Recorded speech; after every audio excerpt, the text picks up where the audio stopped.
Hello everyone, welcome to the Simplified Concepts. আমি জয়দীপ রায় 2019 এ HS pass করেছি, এখন যাদবপুর ইউনিভার্সিটি স্টুডেন্ট।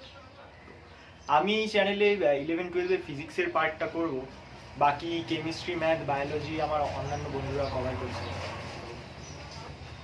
11 ফিজিক্সের এই গোটা বইটা প্রথমে 11টাই করব, তারপরে 12টা করব। তো এই 11 গোটা ফিজিক্সটা আমি তিনভাবে করাবো। প্রথমে যে সিরিজটা করাবো, আজকে থেকে শুরু করলাম, সেটা হলো কনসেপ্টসের সিরিজ। তো এটা একদম বইয়ের মতন করেই কনসেপ্টগুলো যেগুলো আছে সেগুলো ক্লিয়ার করব। সেকেন্ড যেটা সিরিজ করব সেটা রিভিশন সিরিজ হবে, সেটা পরীক্ষার 3-4 মাস আগে নভেম্বর ডিসেম্বর এরকম টাইমে আপলোড করব। আর থার্ড একটা সিরিজ করার ইচ্ছা আছে, মেনলি শর্ট কোয়েশ্চেন বেসিসে, সেটা যেই নিট ওয়েবজি এগুলোর উপরে হবে। তো এই যে কনসেপ্টের যে সিরিজটা শুরু করব, সেটার নাম কি দিব আপাতত ভাবিনি, তো কনসেপ্ট বলেই ডাকবো। তো এখন তোমরা যারা 10 থেকে 11-এ উঠলে বা উঠবে, এখনো তো রেজাল্ট দেয়নি মাধ্যমিকের, তো তারা 11-এর যদি বইগুলো দেখে থাকো তাহলে ঠিক আছে, না দেখে থাকলেও কোনো সমস্যা নেই। তো 10 থেকে 11-এর মধ্যে প্রথম যে তফাৎটা হয় সেটা হলো বইয়ের সাইজ। 9-10-এ যখন আমরা করতাম তখন কি বইগুলোর পেজ লিমিট থাকতো 130-140, এটাই হতো পেজ লিমিট। তো 11-12 বইগুলো 600 থেকে 700 বা 800 এরকম পেজ সাইজের আছে বইগুলো।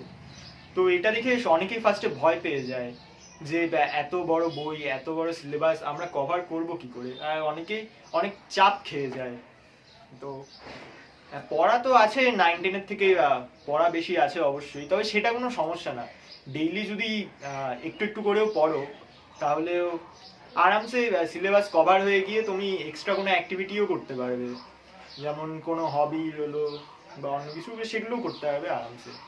তো কাজেই চাপ খাওয়ার কোনো দরকার নেই, তোমরা জাস্ট খালি এখন শুরু করছো 11-12 পড়াটা, তো ঠিকঠাকভাবে হয়ে যাবে। জাস্ট পড়ার সময় রেগুলার প্র্যাকটিস করো। আর 9-10-এ যেটা ছিল, আমরা পড়ার সময় কি করতাম, বইয়ের থেকেই দেখে নিলাম সংজ্ঞাগুলো, একটু একবার করে পড়ে নিলাম, মুখস্থ করে নিলাম, অঙ্কের উদাহরণ একবার দুবার করে দেখে নিলাম বা অনুশীলনী একবার করে নিলাম, হয়ে গেল। তো 11-12-এ পড়ায় সেটা একটু তফাৎ আনতে হবে। 11-12-এ পড়ার ক্ষেত্রে সবকিছু লিখে লিখে প্র্যাকটিস করতে হবে। সেটা সায়েন্সের যে কোনো সাবজেক্ট, যেমন ফিজিক্স, কেমিস্ট্রি, ম্যাথ, বায়োলজি, সবই লিখে লিখে প্র্যাকটিস করতে হবে। এখন প্র্যাকটিস করার সময় সম্পূর্ণ ভাষা দিয়ে লিখে প্র্যাকটিস করার দরকার নেই, জাস্ট খালি থিওরির পার্টটা, থিওরি যদি কোনো সংজ্ঞা বা কোনো সূত্র হয় সেটা কমপ্লিট লিখবে, আর যদি কোনো ম্যাথামেটিক্যাল ডেরিভেশন প্রুফ হয় সেটার ক্ষেত্রে জাস্ট খালি টার্মগুলো দিয়ে শর্টে করে নেবে। তবে প্র্যাকটিস করার সময় জাস্ট 2-3 বার করে প্র্যাকটিস করতে হবে। প্রত্যেকটা জিনিস একবার প্র্যাকটিস করবে কমপ্লিট ভাষা দিয়ে লিখে, না হলে সমস্যাটা হবে কি, পরীক্ষাতে যখন এই একই কোয়েশ্চেনটা করবে তখন দেখছো তথ্যগুলো তো তোমার জানা আছে কি করে ডেরিভেশন করতে হবে, তবে ল্যাঙ্গুয়েজটা দিতে পারছো না। তো সেটার জন্য সেখানে মার্কসটা ডিডাকশনের ব্যাপার আছে। তো যাই হোক, এই ব্যাকগ্রাউন্ডে এটা রয়েছে আমার সাইকেলটা। তো 11-12-এ টিউশন, স্কুল এটাতে করেই যেতাম। তো 11-12-এর মেমোরি আমার কাছে বলতে গেলে এটাই সব থেকে কাছে। তো এই সাইকেলটা রয়েছে সেজন্য ব্যাকগ্রাউন্ডে। তো যাই হোক, আমাদের আজকের ভিডিওটা শুরু করা যাক। তো আজকের ভিডিওতে আমরা যেই টপিকটা নিয়ে কথা বলবো সেটা হলো থার্মাল এক্সপ্যানশন বা তাপীয় প্রসারণ। এই তাপীয় প্রসারণ ক্লাস 10-এও ছিল, 11-এ যেটা রয়েছে সেটারই একটু এমফ্যাসিস রয়েছে, আর কিছু না। তো এই তাপীয় প্রসারণ নিয়েই আজকে ভিডিওটা করব। একটা ভিডিওতে এটা হয়তো শেষ হবে না, 4-5টা ভিডিও লাগবে। তো পরপর দেখে যাও তোমরা, যতটা পারি আমি সহজে বোঝানোর চেষ্টা করব, তো হয়ে যাবে এটা আরামসে, কোনো চিন্তা নেই। তাপীয় প্রসারণ বা থার্মাল এক্সপ্যানশন, এই গোটা ফ্রেজটার মধ্যে দুটা পার্ট রয়েছে, তাপীয় আর প্রসারণ। তো প্রসারণ মানে কি, প্রসারণ মানে হলো গিয়ে সাইজে এক্সপ্যান্ড করা, কোনো একটা বস্তু সাইজে বড় হয়ে গেল। তার মানে তাপীয় প্রসারণ মানে কি, তাপীয় প্রসারণ মানে হলো গিয়ে তাপ দিল, তার ফলে বস্তুটার সাইজে বেড়ে গেল বা সাইজে এক্সপ্যানশন হলো। তো এখন কোনো বস্তুকে তাপ দেওয়া হলো কি না হলো বা তাপ বেরিয়ে গেল, এটা আমরা কিসের মাধ্যমে মেজার করি, এটা আমরা মেজার করি হলো গিয়ে টেম্পারেচারের মাধ্যমে। কোনো বস্তুর যদি টেম্পারেচার বেড়ে যায় তাহলে বস্তুটাকে তাপ দেওয়া হয়েছে, আর যদি টেম্পারেচার কমে যায় তার মানে বস্তুটা থেকে তাপ বেরিয়ে গেছে। তো তাপীয় প্রসারণ মানে কি, তাপ দিয়ে প্রসারণ ঘটানো, অর্থাৎ উষ্ণতা বৃদ্ধি ঘটলে বস্তুর সাইজ, বস্তুর আকার বৃদ্ধি পায়, সাইজের এক্সপ্যানশন হয়। এই ঘটনাটাই হলো তাপীয় প্রসারণ। আর নয়েজের জন্য ক্ষমা চাচ্ছি, আসলে এই ঘরটা রাস্তার একদম ধারে, তো তাই যখনই কোনো গাড়ি যাচ্ছে বা মানুষে যাচ্ছে তো সেটার জন্য আওয়াজ হচ্ছে। তো যে কোনো বস্তু বা পদার্থেরই অবস্থা তিনটে, কঠিন, তরল আর গ্যাস। তো উষ্ণতা বৃদ্ধি করলে কঠিন, তরল আর গ্যাস এই তিনটেরই আকার বৃদ্ধি ঘটে। তাই এই প্রসারণকে, পদার্থের প্রসারণকে তিন ভাগে ভাগ করা যায়: কঠিনের প্রসারণ, তরলের প্রসারণ আর গ্যাসের প্রসারণ। তো আজকে কঠিনের প্রসারণ এটা নিয়েই কথা বলবো। তো কঠিনের প্রসারণ, আমরা কি জানি, কঠিন পদার্থের একটা নির্দিষ্ট শেপ আর সাইজ রয়েছে, তার ফলে কি হয়, কঠিনের একটা নির্দিষ্ট লেন্থ আর হলো নির্দিষ্ট একটা ক্ষেত্রফল রয়েছে পৃষ্ঠের। কিন্তু তরল বা গ্যাসের কি নির্দিষ্ট কোনো আকার না থাকায় এটা নির্দিষ্ট কোনো দৈর্ঘ্য বা ক্ষেত্রফল নেই, এটিকে যে পাত্রে রাখা হবে সেটার মতোই আকার নেবে, তার ফলে এটার লেন্থ আর ক্ষেত্রফলও সেটার মতনই হয়ে যাবে, সেই পাত্রের মতন হয়ে যাবে। এখন কঠিনের নির্দিষ্ট লেন্থ আর ক্ষেত্রফল থাকার ফলে কি হয়, কঠিনের ক্ষেত্রে দৈর্ঘ্য প্রসারণ আর ক্ষেত্রফলের প্রসারণও দেখা যায়, কিন্তু তরল বা গ্যাসের ক্ষেত্রে দৈর্ঘ্য প্রসারণ বা ক্ষেত্রফলের প্রসারণ দেখতে পাওয়া যায় না। কিন্তু কঠিন, তরল, গ্যাস এই তিনটারই নির্দিষ্ট আয়তন আছে। এই নির্দিষ্ট আয়তন থাকার কারণে কি হয়, তিনটের ক্ষেত্রেই আয়তনের প্রসারণ দেখতে পাওয়া যায়। তাহলে আমরা কি জানলাম, কঠিন পদার্থের নির্দিষ্ট আকার থাকার কারণে কঠিন পদার্থের ক্ষেত্রে দৈর্ঘ্য প্রসারণ, ক্ষেত্রফলের প্রসারণ, আয়তনের প্রসারণ তিনটেই দেখা যায়। তরল বা গ্যাসের ক্ষেত্রে কি হয়, নির্দিষ্ট কোনো দৈর্ঘ্য বা ক্ষেত্রফল না থাকার কারণে এগুলোর ক্ষেত্রে শুধুমাত্র আয়তনের প্রসারণ দেখতে পাওয়া যায়। তো আমরা কি জানলাম, উষ্ণতা বাড়লে সব পদার্থেরই প্রসারণ হয়। ধরলাম এই ঘরটার উষ্ণতা 10 ডিগ্রি বাড়ালাম আমরা, তাহলে কি হবে, এই সাইকেলটা যেটা আছে এটারও প্রসারণ হবে, এই জামাটা যেটা রয়েছে এটারও প্রসারণ হবে। কিন্তু সব বস্তুর প্রসারণ একই সমান হয় না। এই সাইকেলের প্রসারণ যদি 5 একক হয়, তাহলে এই জামাটারও প্রসারণ যে 5 একক হবে এমন কোনো কথা নেই।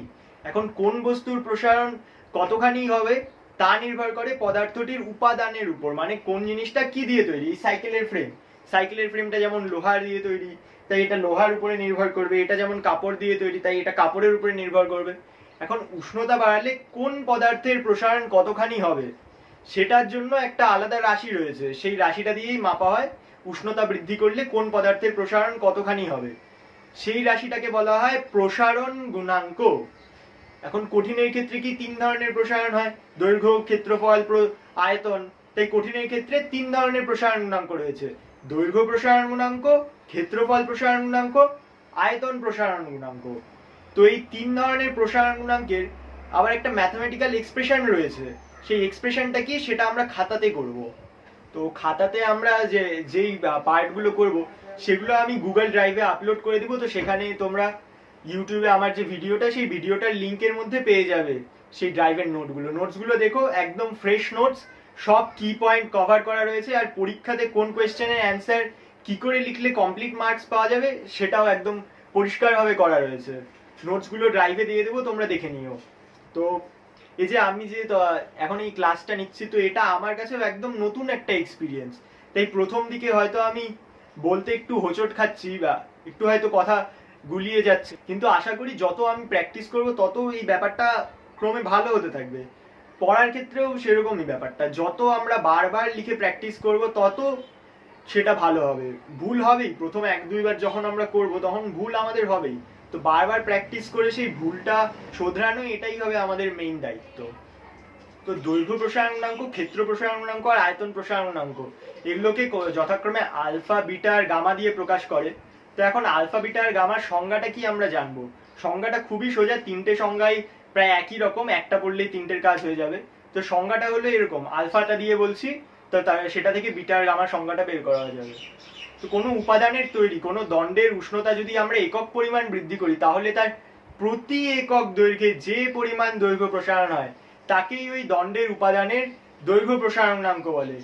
এটা হলো আলফা বা দৈর্ঘ্য প্রসারণ গুণাঙ্কের সংজ্ঞা। এখন ক্ষেত্র প্রসারণ গুণাঙ্কের ক্ষেত্রে কি হবে, দণ্ডটা পাল্টে সেখানে বর্গাকার পাত বসাতে হবে আর দৈর্ঘ্যের বদলে ক্ষেত্রফল লিখতে হবে। আর গামার ক্ষেত্রে কি হবে, গামার ক্ষেত্রে বর্গাকার পাতের পরিবর্তে লিখতে হবে একটা ঘনক, আর যেখানে দৈর্ঘ্য বা ক্ষেত্রফল বললাম সেখানে সেগুলো পাল্টে বলতে হবে আয়তন। বাস, তাহলেই দৈর্ঘ্য প্রসারণ গুণাঙ্ক, ক্ষেত্রফল প্রসারণ গুণাঙ্ক আর আয়তন প্রসারণ গুণাঙ্কর আমরা সংজ্ঞা পেয়ে গেলাম। এখন এই আলফা বিটা গামার সংজ্ঞা দিয়ে কি করে এগুলোকে ম্যাথমেটিক্যালি এক্সপ্রেস করা যায় সেটা এখন আমরা খাতাতে করব। তো প্রথমে আমরা আলফার এক্সপ্রেশন বের করব। তো তার জন্য প্রথমেই একটা রড দরকার। এই যে একটা রড যার উষ্ণতা θ1 আর দৈর্ঘ্য হলো L1, এর উপাদানের দৈর্ঘ্য প্রসারণ গুণাঙ্ক আলফা, উষ্ণতা বৃদ্ধি করে θ2 করায় এর লেন্থ হয়ে গেল L2। তাহলে দৈর্ঘ্য বৃদ্ধি কত হলো? দৈর্ঘ্য বৃদ্ধি হলো L2 মাইনাস L1। এখন প্রাথমিক দৈর্ঘ্য যখন L1 ছিল তখন দৈর্ঘ্য বৃদ্ধি হলো L2 মাইনাস L1। তাহলে প্রাথমিক দৈর্ঘ্য 1 হলে দৈর্ঘ্য বৃদ্ধি কত হবে? L2 minus L1 divided by L1। এটা শুধুমাত্র একটা ঐকিক নিয়ম। এখন উষ্ণতার আমরা বৃদ্ধি ঘটিয়েছি কত? θ2 মাইনাস θ1। এখন θ2 মাইনাস θ1 ডিগ্রি উষ্ণতা বৃদ্ধি করায় একক দৈর্ঘ্যে দৈর্ঘ্য বৃদ্ধি equal to L2 minus L1 divided by L1। এখন উষ্ণতা একক পরিমাণ বৃদ্ধি করলে তার একক দৈর্ঘ্যে দৈর্ঘ্য বৃদ্ধি কত হচ্ছে? L2 minus L1 divided by L1 into θ2 minus θ1। তো এখন সংজ্ঞা অনুসারে যদি দেখো, আলফার সংজ্ঞাটা কি ছিল? যে উষ্ণতা একক পরিমাণ বৃদ্ধি করলে প্রতি একক দৈর্ঘ্যে দৈর্ঘ্য বৃদ্ধি। তাহলে এই টার্মটা যেটা রয়েছে এটাই হবে আলফা। তো বক্সে এটাই রয়েছে, alpha equal to L2 minus L1 divided by L1 into θ2 minus θ1। আর সেখান থেকে যদি আমরা অন্তিম দৈর্ঘ্য L2 বের করি, L2 equal to L1 into 1 plus alpha θ2 minus θ1। দৈর্ঘ্য বৃদ্ধি অর্থাৎ L2 minus L1 equal to L1 alpha θ2 minus θ1।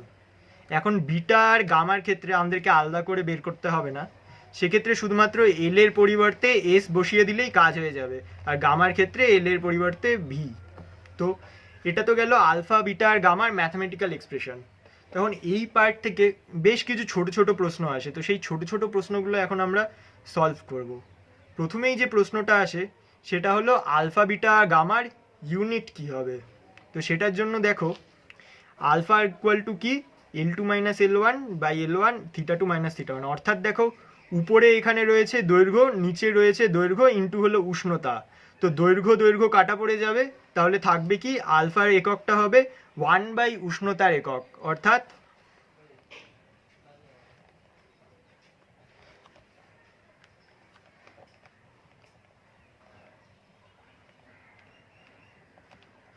আলফার একক হবে 1 বাই উষ্ণতার একক বা উষ্ণতার একক টু দি পাওয়ার -1। অর্থাৎ হবে degree centigrade to the power -1 or degree Fahrenheit to the power -1 অথবা কেলভিন টু দি পাওয়ার -1।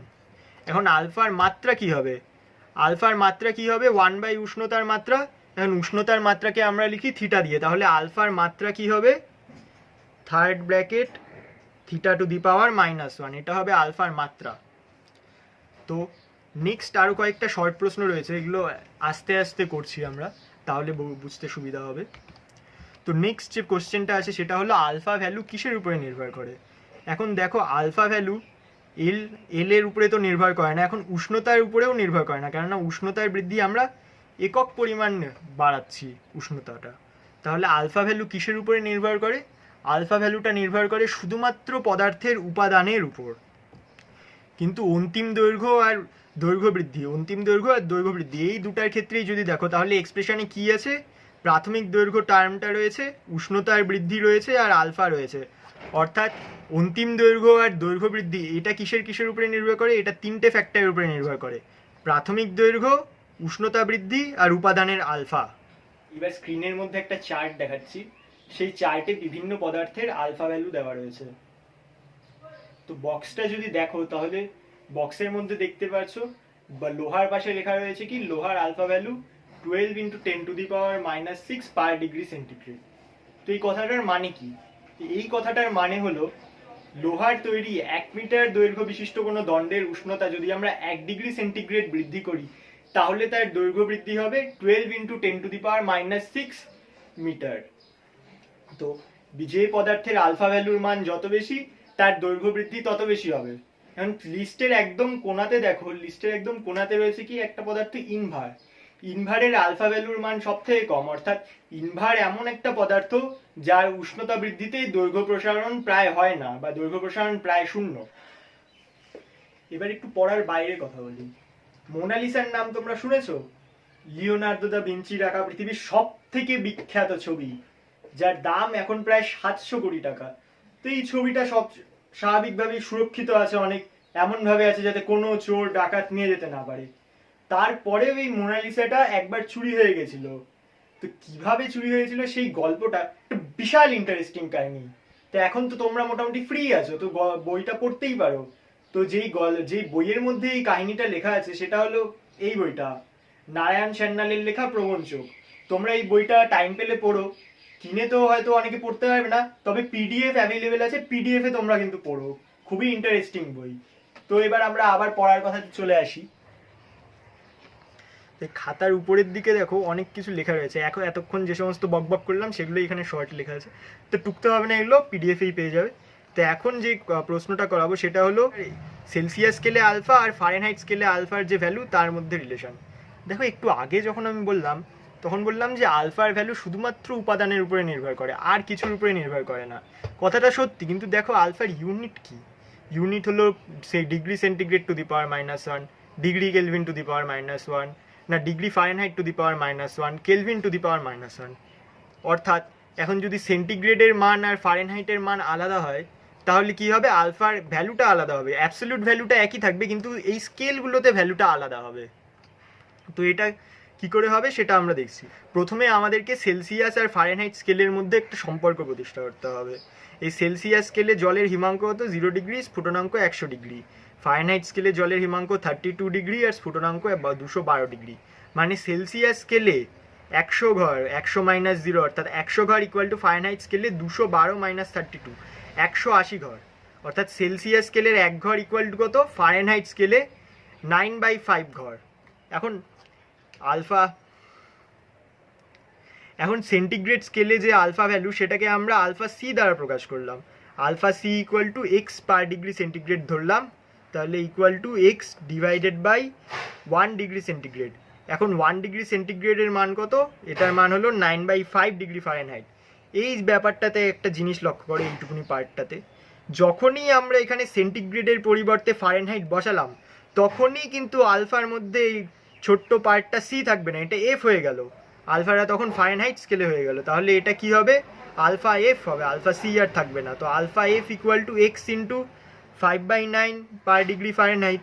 তো এই এক্স ইকুয়াল টু কত? X equal to alpha C, অর্থাৎ alpha F equal to 5/9 alpha C. এটাই হলো Fahrenheit scale আর Celsius স্কেলে আলফার মধ্যে সম্পর্ক। তো নেক্সট এইবার আমরা একটা গাণিতিক প্রমাণ করব, এটাই আজকের ভিডিওর লাস্ট টপিক হবে। তো ক্লাস 10-এ যেমন উপপাদ্য থাকতো, তো উপপাদ্যর পরে কয়েকটা ছোট ছোট প্রমাণ থাকতো যেগুলোকে বলা হতো অনুসিদ্ধান্ত। তো এটাও একটা অনুসিদ্ধান্ত টাইপেরই অঙ্ক। তো সেটা একটা ত্রিভুজ রিলেটেড অঙ্ক। তো অঙ্কটা চলে এবার করি, করে আজকের মতন এই ভিডিওটা শেষ করি। তো প্রশ্নটা হলো, একই উপাদানে একটি সমবাহু ত্রিভুজ গঠন করা হলো, উষ্ণতা বৃদ্ধি করলে এর কোণগুলির কি পরিবর্তন হবে? এই প্রশ্নটা আরেকভাবে আসতে পারে যে সমবাহু ত্রিভুজ গঠন করা হলো, উষ্ণতা বৃদ্ধি করলে কি ত্রিভুজটা সমবাহু থাকবে কিনা।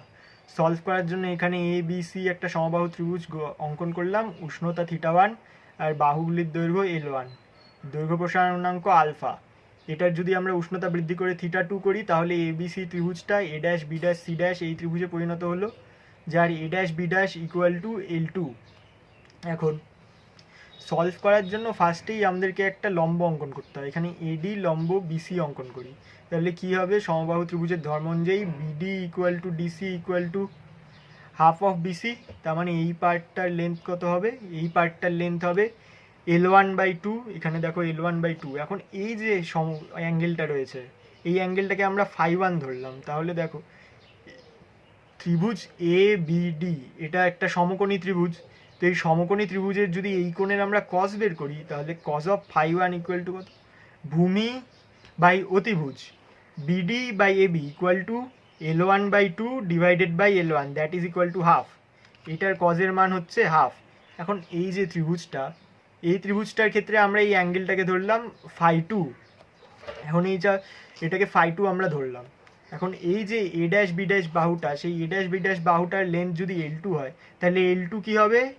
L2 ইকুয়াল টু L1 ব্র্যাকেটের মধ্যে 1 প্লাস আলফা θ2 মাইনাস θ1। আর এই বিডি বাহুটার দৈর্ঘ্য বৃদ্ধি পেয়ে হয়েছে বি ড্যাশ ডি ড্যাশ, তাহলে বি ড্যাশ ডি ড্যাশ কত হবে?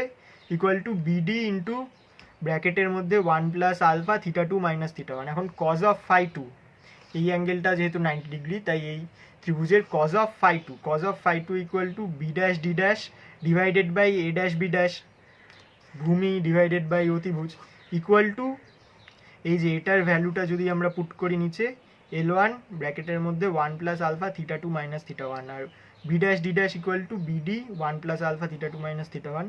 তো বিডির ভ্যালুটা হলো L1 বাই 2, তো এখানে করলাম কি L1 by 2 into 1 plus alpha theta 2 minus theta 1, কাটাকাটি করলে কি হচ্ছে হাফ, অর্থাৎ দেখো cos of phi 1 equal to cos of phi 2 হবে, অর্থাৎ ফাই 1 ইকুয়াল টু ফাই 2, অর্থাৎ সমবাহু ত্রিভুজের কোণের কোনো পরিবর্তন হবে না। আর অন্যভাবে যদি প্রশ্নটা করি তাহলে সমবাহু ত্রিভুজ সমবাহুই থাকবে। একই প্রশ্ন আসতে পারে সমদ্বিবাহু ত্রিভুজ বা বিষমবাহু ত্রিভুজের ক্ষেত্রে, সেক্ষেত্রেও অ্যান্সার একই হবে আর প্যাটার্নটাও এরকমই সেম হবে, এভাবেই করতে হবে।